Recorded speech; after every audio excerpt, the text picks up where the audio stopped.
অনিন্দোস travelogue চ্যানেলে আরও একবার আপনাদের স্বাগত জানাই। আজকের এই পর্বটি আমাদের ঝাড়গ্রাম ভ্রমণের শেষ পর্ব। এর আগে ঝাড়গ্রাম থেকে একদিনের জন্য আমরা গিয়েছিলাম বেলপাহাড়ি। যারা সেই পর্বটি দেখেননি তাদের জন্য রইল বেলপাহাড়ির টুকরো কিছু ছবি।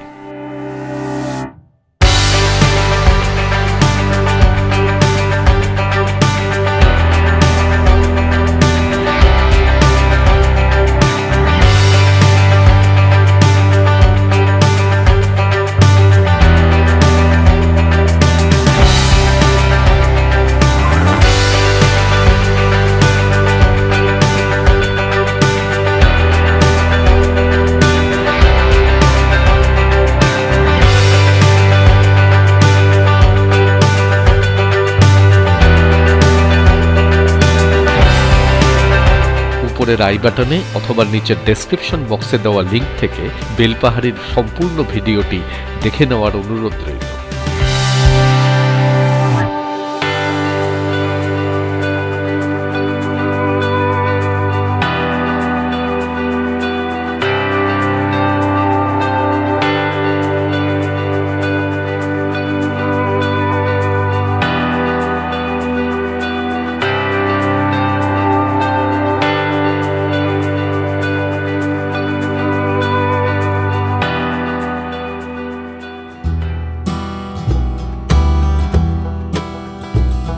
ব্রেকফাস্টে রয়েছে লুচি, তরকারি, কলা, ডিম এবং মিষ্টি। আর এছাড়াও ব্রেড অমলেটও রয়েছে, আপনি চাইলে ব্রেড অমলেটও দেবে। আর এগুলো কিন্তু আপনি মোটামুটি যটা চাইবেন তটাই নিতে পারেন। এটা পুরো ব্রেকফাস্টে কমপ্লিমেন্টারি এবং বুফে সিস্টেমের ব্রেকফাস্ট। এই আরণ্যক হোটেল এবং রিসোর্ট সম্পর্কিত যাবতীয় তথ্য আপনি এই সিরিজের দ্বিতীয় পর্বে বেলপাহাড়ির উপরে যে ভিডিওটি রয়েছে সেখান থেকে পেয়ে যাবেন।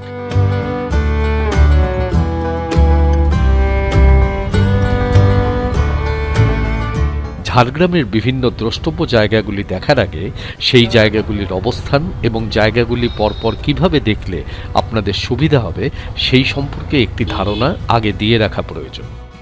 লোধাশুলি থেকে এই রাস্তাটি এসছে ঝাড়গ্রাম পর্যন্ত। এখানে ঝাড়গ্রামের পাঁচমাথার মোড়। এই অঞ্চলটাতে প্রচুর হোটেল রয়েছে, এখানেও আপনারা থাকতে পারেন, অথবা লোধাশুলির এদিকেও বেশ অরণ্যের পরিবেশে আপনারা কোনো রিসর্টে থাকতে পারেন, অথবা এখানে ঝাড়গ্রাম রাজ প্যালেস যেটা রয়েছে তার ঠিক উল্টো দিকেই রয়েছে ওয়েস্ট বেঙ্গল ট্যুরিজমের পর্যটন বিভাগের ঝাড়গ্রাম রাজবাড়ি টুরিস্ট কমপ্লেক্স। আপনারা সেখানেও থাকতে পারেন। যেখানেই থাকুন আপনারা এই রাস্তাটা ধরে এইখানে আসবেন, দেখবেন এখানে পথের ধারেই রয়েছে সাবিত্রী মন্দির। এই সাবিত্রী মন্দিরের ঠিক পরে আপনি একটি মোড় পাবেন, সেখানটাতে স্বামী বিবেকানন্দের একটি স্ট্যাচু রয়েছে। আপনি তার পাশ দিয়ে এই রাস্তাটা দিয়ে ঢুকে যাবেন সোজা। এই রাস্তাটি হচ্ছে ঝাড়গ্রাম জাম্বনি রোড। এই রাস্তা ধরে সোজা গিয়ে এখানে জাম্বনি পার করে আপনি এখানে এসে পৌঁছাবেন চিল্কিগড়ের কনক দুর্গা মন্দিরে। আর তার পাশেই এখানে হচ্ছে চিল্কিগড় রাজবাড়ি। আবার এই রাস্তাটা ধরেই আপনি পুনরায় ফিরে আসবেন। ফিরে এসে এখানে আপনি ঝাড়গ্রাম রাজবাড়ি দেখে নিন। রাজবাড়ির থেকে 1 কিলোমিটার মতন দূরে এইখানে হচ্ছে ইকো ট্যুরিজম সেন্টার এবং ট্রাইবাল মিউজিয়াম, অর্থাৎ প্রকৃতি পর্যটন কেন্দ্র।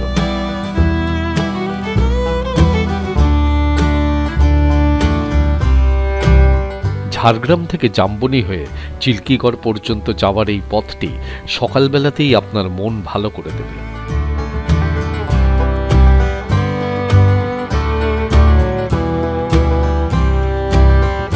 এই রাস্তা দিয়ে কনক দুর্গা মন্দিরে আসবেন, এসে এইখানটাতে গাড়ি পার্কিংয়ের জায়গা। আর এখান থেকে পার্কিংয়ের জন্য এবং মন্দিরে ঢোকার জন্য আপনাকে টিকিট করতে হবে। মন্দিরে ঢোকার টিকিট হচ্ছে 5 টাকা করে, 2 হুইলারের পার্কিং 20 টাকা, আর 4 হুইলারের পার্কিং হচ্ছে 50 টাকা করে।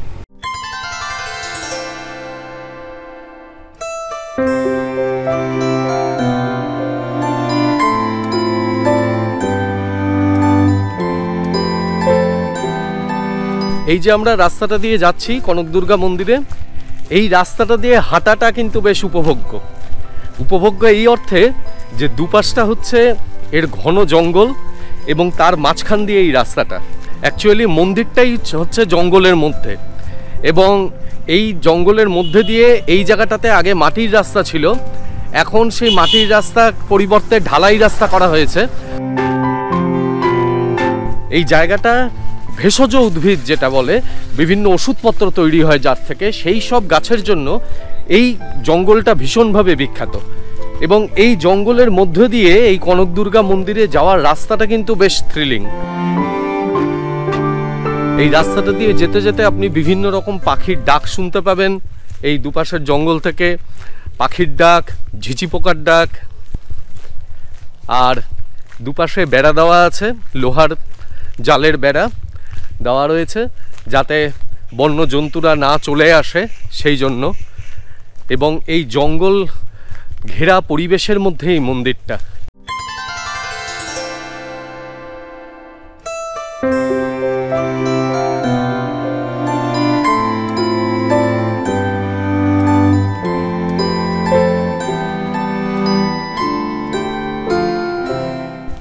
আমি এই যে মন্দিরটার সামনে দাঁড়িয়ে আছি, এটি হচ্ছে কনক দুর্গা মন্দিরের পুরনো মন্দিরটি, এবং এর পাশে এই দিকে নতুন মন্দিরটি রয়েছে। এই মন্দিরটি প্রায় 500 বছরের পুরনো মন্দির। সামন্ত রাজা গোপীনাথ সিংহ তিনি এই মন্দিরটি তৈরি করেন। স্বপ্নে আদেশ পেয়ে, দেবী মায়ের আদেশ পেয়ে তিনি এই মন্দিরটি নির্মাণ করেন রানীর হাতের কাকন দিয়ে, মানে স্বর্ণ কাকন দিয়ে এই মন্দিরটি তৈরি করা হয়। সেই কারণে এই মন্দিরটির নাম কনক দুর্গা মন্দির। এই মন্দিরের অধিষ্ঠাত্রী দেবী হলেন অশ্বারোহী চতুর্ভুজা দুর্গা। এবং এই মন্দিরের এই দেবী দুর্গা অত্যন্ত জাগ্রত, মানে মনে করা হয় যে এখানে যে দুর্গা পুজোর সময় নবমীর দিন দেবী মা নিজে এসে এখানে ভোগ রান্না করেন। এবং এই মন্দিরে আগে বলি প্রথা চালু ছিল, এবং এত পরিমাণ বলি এখানে হতো যে এর পাশ দিয়ে এখানে বয়ে গেছে ডুলুং নদী, যে বলির রক্তের ধারা সেই ডুলুং নদীতে গিয়ে না মেশা পর্যন্ত বলি চলতে থাকতো। এখন সেই বলি বন্ধ হয়ে গেছে। তা এই হচ্ছে কনক দুর্গা মন্দির। কিন্তু মন্দিরটি সংস্কারের অভাবে নষ্ট হয়নি, কিন্তু এই মন্দিরটি বাজ পড়ে নষ্ট হয়েছে। মন্দিরের এই পাশটাতে দেখা যায় যে এইখানটা দিয়ে বাজ পড়ে মন্দিরের ঠিক মাঝখান দিয়ে লম্বা হয়ে ফেটে গেছে। এবং এই মন্দির এইভাবে নষ্ট হয়ে যাওয়ার পরে শুধু তাই নয়, এখানকার যে বিগ্রহ ছিল সেই বিগ্রহ দুবার চুরি হয়ে যায়। তারপরে এখানে এই পার্শ্ববর্তী অঞ্চলে এখানে নতুন কনক দুর্গা মন্দির তখন নির্মাণ করা হয়।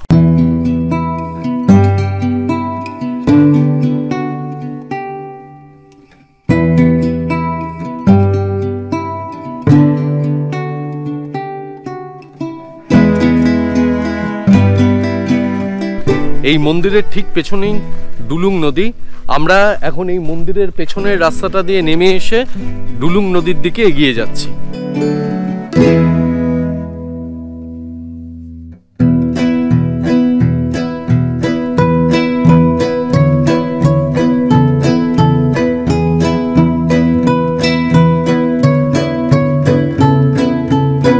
কনক দুর্গা মন্দিরের ইতিহাসের সাথে এই ডুলুং নদী কিন্তু ওতপ্রোতভাবে জড়িত। কনক দুর্গা মন্দিরে যখন বলি হতো তখন সেই বলির রক্তের ধারা যতক্ষণ পর্যন্ত নেই সেই ডুলুং নদীতে মিশত, ততক্ষণ পর্যন্ত বলি প্রথা চলতেই থাকতো। এই ডুলুং নদীতে যদি বছরের অন্যান্য সময়ে আসেন তাহলে খুব একটা জল পাবেন না, কিন্তু যেহেতু আমরা বর্ষার পরে এসছি সেই কারণে নদীতে এখন প্রচুর জলের স্রোত। মন্দিরে পুজো দেওয়ার সময় সকাল 10টা থেকে 1টা পর্যন্ত, আর মন্দিরের সামনেই বেশ কিছু দোকান রয়েছে, সেখান থেকে পুজোর সামগ্রী সংগ্রহ করতে পারেন। মন্দিরের ভেতরে কিন্তু ফটোগ্রাফি অ্যালাউড নয়।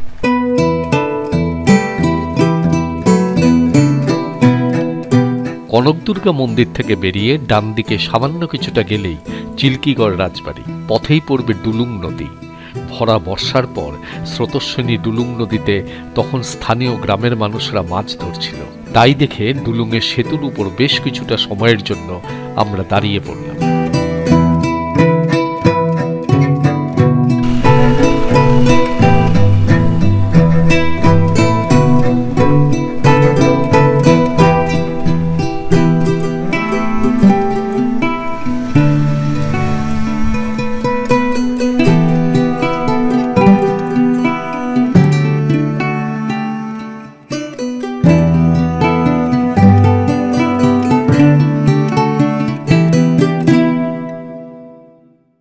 আমি এখন দাঁড়িয়ে আছি চিল্কিগড় রাজবাড়ির সামনে।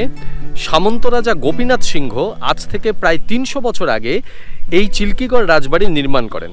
এই গোপীনাথ সিংহই কনকদুর্গা মন্দিরটি নির্মাণ করেছিলেন। এই গোপীনাথ সিংহ ছিলেন নিঃসন্তান। তিনি তার কন্যা সুবর্ণমণির সাথে পার্শ্ববর্তী ধবল ভূমগড়ের রাজা জগন্নাথ সিংহের বিবাহ দেন এবং গোপীনাথ সিংহ মারা যাওয়ার পরে জগন্নাথ সিংহ তিনি এই বাড়ির উত্তরাধিকার সূত্রে লাভ করেন। জগন্নাথ সিংহের পুত্র কমলাকান্ত ধবলদেব তার সময়ে এই চিল্কিগড় উন্নতির চরম শিখরে পৌঁছায় এবং তার সাথে সাথে এই চিল্কিগড় থেকেই কিন্তু চুয়ার বিদ্রোহের সমসাময়িক আরেকটি বিদ্রোহ হয়েছিল ইংরেজদের বিরুদ্ধে, সেটি হচ্ছে ধল বিদ্রোহ। সেই ধল বিদ্রোহের সূচনা এই চিল্কিগড় রাজবাড়ি থেকেই হয়েছিল।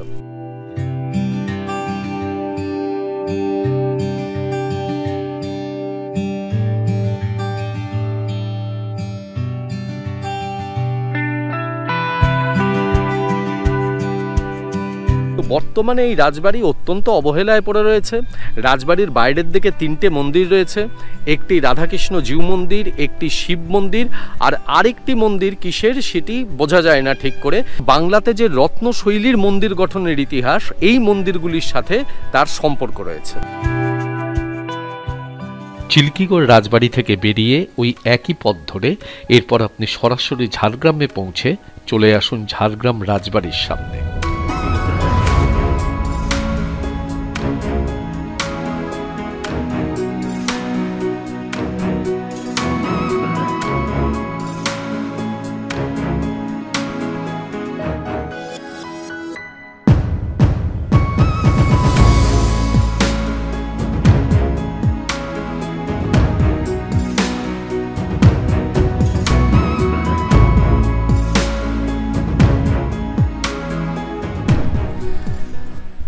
আমি এখন দাঁড়িয়ে আছি ঝাড়গ্রাম রাজবাড়ির সামনে। এই রাজবাড়ির অনেক প্রাচীন ঐতিহ্যের মধ্যে একটা বিশেষ ঐতিহ্য হলো যে এখানে দুর্গাপুজোর সময় পটে আঁকা দুর্গাপুজো প্রচলন রয়েছে এবং প্রায় 400 বছর ধরে এই দুর্গাপুজো এখানে চলছে। এখানে এই দুর্গা পূজা যে পটে আঁকা হয় তার পাশে কিন্তু আবার একটা খড়গ রেখে অস্ত্র পূজাও করা হয়। এই ধরনের যে একটা বৈচিত্র্য, এই ধরনের যে একটা বৈপরীত্য, এইটা কিন্তু এই রাজবাড়ির একটা উল্লেখযোগ্য বিষয়। এবং এই যে বৈচিত্র্য, এই বৈচিত্র্যের কারণটা জানতে গেলে কিন্তু আমাদের কিছুটা পেছন দিকে যেতে হবে। দিল্লিতে যখন রাজত্ব করছেন সম্রাট আকবর, সেই সময় 1592 খ্রিস্টাব্দ নাগাদ তিনি তার সেনাপতি মানসিংহকে পাঠালেন বাংলা, বিহার, উড়িষ্যা জয় করবার জন্য। মানসিংহ যখন এই অঞ্চলে জয় করতে আসলেন তখন তার একজন সুবেদার ছিলেন সর্বেশ্বর সিংহ। সেই সর্বেশ্বর সিংহ এবং তার দাদাকে তিনি দায়িত্ব দিলেন এই অঞ্চল জয় করবার জন্য। এই অঞ্চলে তখন প্রাচীন উপজাতিরা রাজত্ব করছে। তারা এই অঞ্চলের বিভিন্ন জায়গাতে তারা ছড়িয়ে ছিটিয়ে রয়েছে। তাদেরকে পরাজিত করে এই সর্বেশ্বর সিংহ এই অঞ্চলটি মোগল রাজবংশ হিসেবে তাদের হাতে তুলে দেন। তাতে খুশি হয়ে মানসিংহ সর্বেশ্বর সিংকে এই অঞ্চলের সুবেদারি, মানে এই অঞ্চলের মনসবদারি তিনি প্রদান করেন। তখন এই সর্বেশ্বর সিংহ এখানে মল্ল রাজবংশের সূচনা করেন। এই যে মল্ল রাজারা, তারা প্রায় 16 প্রজন্ম ধরে এখানে রাজত্ব করেছেন। এবং এই যে রাজবাড়িটি দেখছেন, এই রাজবাড়িটি কিন্তু প্রথমে নির্মিত নয়। প্রাচীন যে রাজবাড়িটা সেটা এর পেছন দিকে। এই রাজবাড়িটি নির্মাণ করেন সর্বশেষ মল্লরাজ নরসিংহদেব মল্ল 1930 সালে। এই রাজারা এই অঞ্চলে যখন বর্গীহানা হয়, বর্গীহানার সময়টা হচ্ছে 1741 থেকে 1751 খ্রিস্টাব্দ পর্যন্ত, মানে এই 10 বছর মারাঠা লুঠতরাজদের হাতে বাংলার ভীষণভাবে বিপর্যস্ত হয়েছিল, এটা অনেকেই জানেন। সেই বর্গীহানা প্রতিহত করবার জন্য এখানকার রাজারা তাদের রাজত্বের চারিদিকে প্রাকার তৈরি করেছিলেন এবং চারিদিকে পরিখা খনন করেছিলেন। আপনারা গড় পঞ্চকোটে গেলেও এই ধরনের পরিখা দেখতে পাবেন। এবং এই যে পরিখাগুলো তৈরি করা হয়েছিল আর প্রাকারগুলো নির্মাণ করা হয়েছিল, তার যে তোরণ, সেই তোরণটাকে বলা হতো উগাল। আর এই উগালকে রক্ষা করতেন রাজারা ষণ্ড বা ষাঁড়ের মতন শক্তি নিয়ে। তাই এই রাজারা উপাধি নিয়েছিলেন উগাল ষণ্ড নামে। এই বংশের রাজা বীরানন্দ উগাল ষণ্ডদেব মল্ল তিনি এবং তার দাদা তারা এতই শক্তিধর ছিলেন এবং তারা ব্যায়াম এবং কুস্তিতে এতই পারদর্শী ছিলেন যে তাদের ব্যবহৃত যন্ত্রাংশ এখনও ভারতীয় জাদুঘরে কলকাতায় সংগৃহীত আছে। এবং এই বর্গীহানার সময় তাদের এই যে প্রাকারের তোরণগুলি তারা রক্ষা করতেন, সেই সময় তারা অস্ত্র পূজার প্রচলন করেন। একদিকে তারা বৈষ্ণব, অপরদিকে তারা অস্ত্র পূজার প্রচলন করছেন। এই বিষয়টি ধারাটি কিন্তু এখনও চলে আসছে। এখনও সেই কারণে এই দুর্গা প্রতিমা, যেটা পটে আঁকা দুর্গা এখানে পুজো করা হয়, তার পাশে কিন্তু অস্ত্র, খড়গরূপে একটি অস্ত্র রেখে সেই অস্ত্রটিকেও পুজো করা হয়। এবং প্রতি বছর বিজয়া দশমীর দিন এখানকার যে মাল রাজারা, যারা উপজাতীয় রাজা ছিলেন, মাল রাজা, সেই মাল রাজাদের পরাজিত করে যে মল্ল রাজারা এখানে তাদের রাজত্ব প্রতিষ্ঠা করেছিলেন, সেই বিষয়টিকে স্মরণে রেখে প্রতি বছর বিজয়া দশমীর সময় এখনও সেই বিজয়োৎসব পালন করা হয়। এখানকার এই যে বললাম আমি, সর্বশেষ যে মল্ল রাজা ছিলেন নরসিংহদেব উগালচন্ড মল্লদেব, সেই রাজা এই অঞ্চলে প্রচুর সমাজ সংস্কারক কাজ করে গেছেন। এখানে কলেজ তৈরি করেছেন, এখানে বিভিন্ন স্কুল তৈরি করেছেন, এখানে চিকিৎসালয় নির্মাণ করেছেন। এবং আপনারা যে রাস্তাটা ধরে এই ঝাড়গ্রাম রাজবাড়ি পর্যন্ত আসবেন, এই রাস্তাটার নামও ওই রাজার নামেই, অর্থাৎ নরসিংহ মল্লদেব সরণি। এই রাজবাড়িতে এই যে অংশটা দেখছেন, এই অংশটা নিচের অংশ বর্তমানে হোটেল হিসেবে ব্যবহার করা হয় এবং পশ্চিমবঙ্গ সরকারের সাথে কোলাবোরেশনে এখানে ট্যুরিজম ইন্ডাস্ট্রি এবং হোটেল ইন্ডাস্ট্রি এখানকার রাজবংশের যারা, তারা এখানে গড়ে তুলেছেন। এই চত্বরটাতে এখন আর প্রবেশ করতে দেওয়া হয় না কোভিডের জন্য, কিন্তু যদি প্রবেশ করা যায় তাহলে ভেতরে একটি সুদৃশ্য ফোয়ারা আছে এবং নিচের অংশটুকু শুধুমাত্র কিছু ঘুরে দেখা যায়, ভেতরের কোনো অংশে প্রবেশ করা যায় না। বিভিন্ন বিখ্যাত মানুষ, মানে জওহরলাল নেহেরু থেকে শুরু করে, আশুতোষ মুখোপাধ্যায় থেকে শুরু করে, প্রফুল্লচন্দ্র সেন, তারপরে ডক্টর সর্বপল্লী রাধাকৃষ্ণন, প্রণব মুখোপাধ্যায়, এরা প্রত্যেকে এসছেন এই রাজবাড়িতে। তারা এসে এখানে বসবাস করেছেন এবং ঐতিহাসিক দিক থেকে এই রাজবাড়ি একটি বিশেষ গুরুত্ব বহন করে।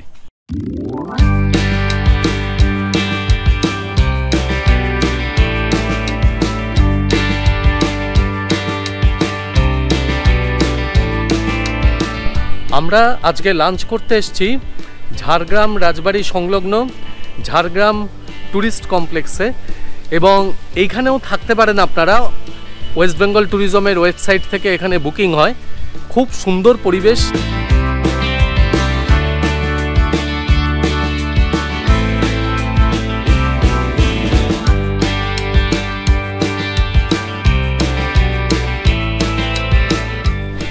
আমরা লাঞ্চে নিয়েছি ভাত, এখানে ডাল, এখানে আলু পটলের তরকারি, এটা আলু ভাজা, আর এখানে মাছ, 2 পিস মাছ আছে, আর পোস্ত অর্ডার করেছি। আলু পটলের তরকারি দিয়ে খাওয়া শুরু করেছি। নো ডাউট ভালো করেছে, আলু পটলের তরকারির টেস্ট যথেষ্ট ভালো। প্রচণ্ড খিদে পেয়েছিল, আর ডাল আর আলু ভাজা বাড়ির মতো পুরো দারুণ খেতে হয়েছে। পোস্তটা খেয়ে খুব যে একটা ভাল লাগলো তা কিন্তু নয়, কাঁচা তেলটা যদি এর মধ্যে দিত না তাহলে টেস্টটা দুর্দান্ত হতো। একটু নুনটাও কম লেগেছে আমার। মাছটা ভালো, কিন্তু মাছের ঝোলটা কিন্তু বড্ড মিষ্টি করে ফেলেছে। পেঁয়াজ দেওয়া রয়েছে মাছের ঝোলটাতে, মোটামুটি স্বাদ, কিন্তু মাছটা ভালো বেরিয়েছে। এরপর এখান থেকে বেরিয়ে আপনি আবার মেইন রোডে উঠে ডান দিকে মাত্র 1 কিলোমিটার দূরত্বে চলে আসুন পশ্চিমবঙ্গ সরকারের বন বিভাগের রিসর্ট প্রকৃতি পর্যটন কেন্দ্রে।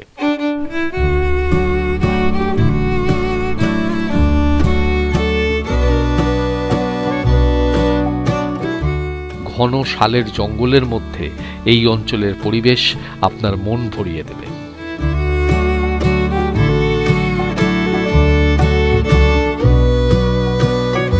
আমি এখন দাঁড়িয়ে আছি ঝাড়গ্রামের প্রকৃতি পর্যটন কেন্দ্রের সামনে। এটা বন বিভাগের গেস্ট হাউস, এইখানেও থাকতে পারেন এবং খুব সুন্দর আরণ্যক পরিবেশে এখানকার থাকা। চারিদিকে পুরো শাল এবং মহুয়ার জঙ্গল, তার মধ্যে এই গেস্ট হাউস, এবং এর চারিদিকে বিভিন্ন আদিবাসী সংস্কৃতির মূর্তি, বিভিন্ন বন্য জন্তুদের রেপ্লিকা, এগুলো সব রয়েছে, সেগুলোও দেখতে ভালো লাগবে।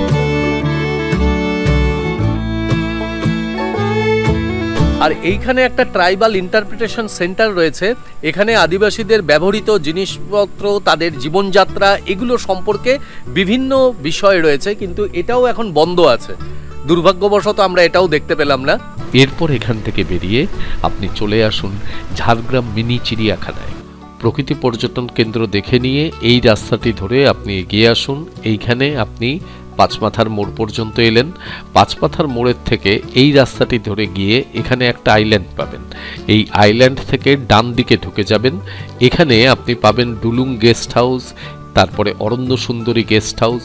ঠিক অরণ্য সুন্দরী গেস্ট হাউসের পাশের যে রাস্তাটি, সেই রাস্তাটি ধরে আপনি এগিয়ে গিয়ে এইভাবে চলে আসবেন ডান দিকে বেঁকে। এখানে আপনি একটি লেভেল ক্রসিং পাবেন। এই লেভেল ক্রসিংটি পার করে ঠিক রেল লাইনের পাশের যে রাস্তা, সেই রাস্তা ধরে সোজা চলে এসে আপনি এখানে ঝাড়গ্রাম মিনি জুতে পৌঁছে যাবেন। আমরা এখন এসেছি ঝাড়গ্রাম মিনি জুলজিক্যাল পার্কে। এই পার্কটার বিশেষত্ব হচ্ছে যে এখানে খুব ন্যাচারাল হ্যাবিটেটে এখানে জন্তু জানোয়ার রাখা হয়। শুনেছি যে এই পার্কটা ছোটোর মধ্যে খুব সুন্দর একটা পার্ক। এখানে ঢোকার জন্য বড়দের প্রবেশ মূল্য হচ্ছে 20 টাকা, আর বাচ্চাদের মানে 5 বছরের নিচে হলে তাদের জন্য হচ্ছে 5 টাকা করে। আর ক্যামেরার জন্য চার্জ আছে।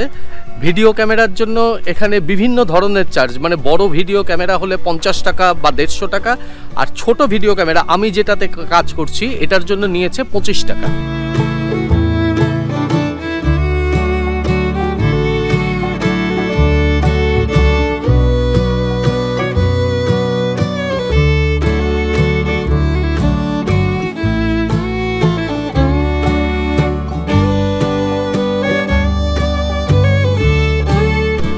এই পুরো জুলজিক্যাল পার্কটা প্রায় 22.5 একর জায়গা জুড়ে তৈরি করা হয়েছে, এবং সমস্ত জুলজিক্যাল পার্কটা পুরো শাল গাছের জঙ্গলের মধ্যে। দেখুন চারিদিকে কেমন শাল গাছ। এইখানটাতে হরিণদের থাকার জায়গা, হরিণগুলো বোধহয় ওই দিকটাতে আছে, কিন্তু শাল গাছে ঘেরা পুরো জায়গাটা, সেটাই এই জায়গাটার বিশেষত্ব। এমন একটা সুন্দর প্রাকৃতিক পরিবেশের মধ্যে জন্তু জানোয়ার যদি নাও দেখা যায়, ঘুরে বেড়াতেও ভালো লাগে।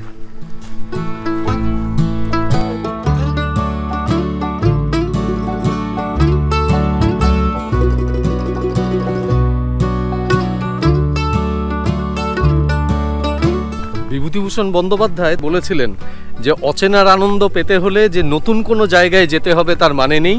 তুমি যা কোনোদিন দেখোনি, তোমার সামনে যে জায়গার রূপ কোনোদিন উন্মোচিত হয়নি, তাকে দেখা ও চেনাই হলো অচেনার আনন্দ। এই ঝাড়গ্রামে এসে আমার ঠিক সেই কথাটাই মনে হচ্ছে। না আসলে বুঝতে পারতাম না যে ঝাড়গ্রাম এত সুন্দর, এত সবুজ, এত ভালো লাগছে ঝাড়গ্রামের প্রত্যেকটা জায়গা।